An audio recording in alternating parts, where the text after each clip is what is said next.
Hey everyone, welcome back to Corporate Decoder, the place where we try to make sense of the crazy world of corporate finance. And oh boy, do we have a treat for you today. We will be diving into Proem Acquisition Corp. As latest filing, and let's just say it involves a whole lot of units, shares, and warrants. It's a real mouthful, but we promise to break it down into simple terms. Before we get into the nitty gritty, make sure you hit that subscribe button and the notification bell so you don't miss our future dives. We also have a fantastic community over on Discord, link in the description below if you want to chat about these filings and more. So what we have here is a Form 8K, which is basically an announcement of important events that shareholders should know about. This filing is dated the 13th of February 2026, and it talks about the company Proem Acquisition Corp I, or PASI for short.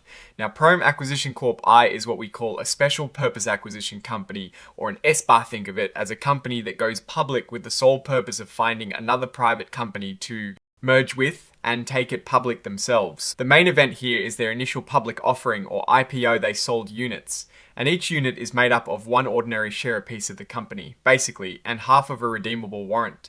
A redeemable warrant is like a coupon that gives the holder the right to buy a share of the company at a certain price in the future. They also have ordinary shares, which, as the name suggests, are the regular old shares of the company for Proem Acquisition Corp.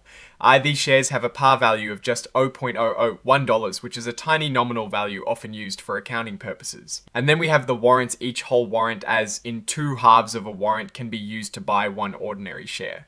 This means if you have two of those half warrants, you can get a whole share. The currency they are dealing with here is the US dollar, the standard for most of these filings. And this just signifies that we are talking about shares of stock. This document is a Form 8K, a current report filed with the US Securities and Exchange Commission, or SEC. It signals that something important has happened with the company and they need to tell everyone right away. This is the name of our company, Proem Acquisition Corp. It was incorporated in the Cayman Islands, which is a common place for companies to set up shop. This is the commission file number. It is like a unique ID for this company with the SEC. This is the address of their principal executive offices, so where they conduct their main business operations from. And here is their phone number if you ever needed to call them. This section lists the different types of securities the company has registered to be traded on an exchange. These are the units, the ordinary shares, and the warrants we talked about earlier. This is the trading symbol for the units on the Nasdaq stock market, LLC. It is how you would find and trade these units on the stock exchange. This is the trading symbol for the ordinary shares on the Nasdaq stock market, LLC. And this is the trading symbol for the warrants also traded on the Nasdaq Stock Market LLC. Proem Acquisition Corp is checking this box, which means they are considered an emerging growth company. This generally means they are a newer company that has not been around for very long, and they get some benefits like fewer reporting requirements. This section reports on the company entering into a significant agreement under this item. They are detailing their initial public offering, or IPO. They previously announced this in an 8K filing on the 17th of February 2026. So they sold a whopping 13 million units in their IPO. Each unit, as we discussed, consists of one ordinary share and half of a redeemable warrant. These units were sold at $10 each, bringing in a massive $130 million in gross proceeds.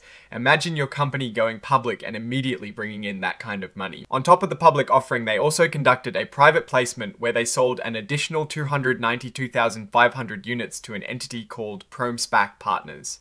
LLC, these were also sold at $10 per unit, generating another $2.9 million for the company. This is a common practice for SPACs to raise additional capital from specific investors before or during their public offering. Now, this is crucial for SPACs. Any money raised from the IPO and private placements for the company's operations and potential acquisition is placed in a trust account. It is meant to protect the investor's money until the SPAC can find a target company to merge with. In this case, they have deposited $130 million into this trust account. They are also filing an audited balance sheet dated the 13th of February 2026 as Exhibit 99.1.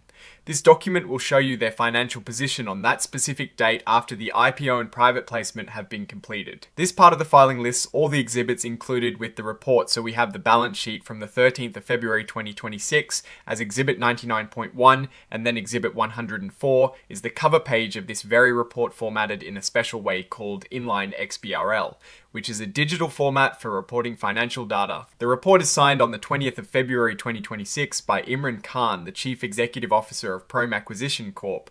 This signature indicates that he is confirming the accuracy of the information presented in this filing. So what does all this mean for Proem Acquisition Corp? Well, they have successfully completed their init.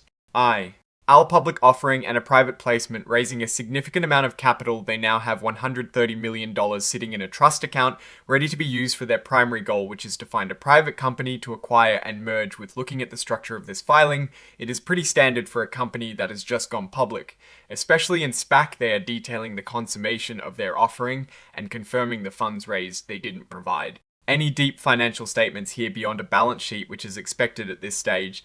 The main story is the successful execution of their fund.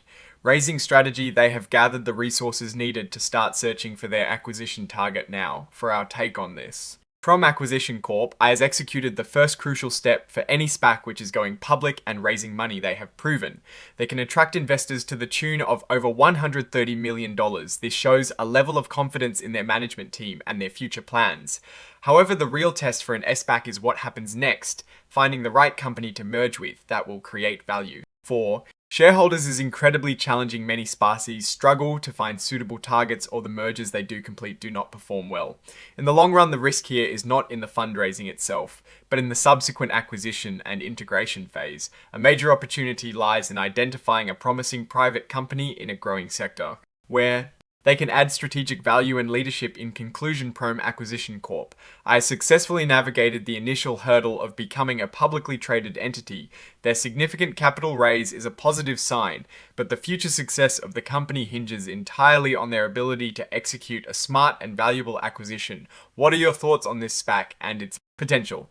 Do you think they will find a good acquisition target? Let us know in the comments below if you found this breakdown helpful. Give this video a thumbs up and subscribe for more in-depth corporate analysis. And don't forget to join our Discord community for more discussions and insights. Thanks for watching, and we will see you in the next video.